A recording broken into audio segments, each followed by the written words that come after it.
नमस्कार.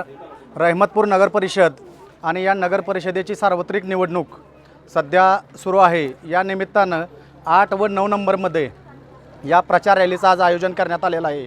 नहरवाडीतील बहुसंख्य लोकांच्या उपस्थितीत ही प्रचार रॅली पूर्ण होत आहे.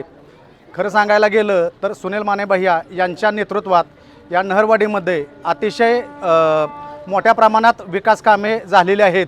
यासाठी नहरवाडीतील जनता नेहमीच त्यांचे ऋणी राहील आणि या निवडणुकीच्या माध्यमातून नहरवाडीतील 8 व 9 नंबरमधील मतदार त्यांना नक्कीच न्याय देतील व प्रचंड मताने या चारही उमेदवारांना व नगराध्यक्षपदाच्या उमेदवार नंदना सुनील माने यांना मोठ्या फरकाने विजय करतील अशी मी अपेक्षा व विश्वास या निमित्तानं आपण सर्वांना देत आहे.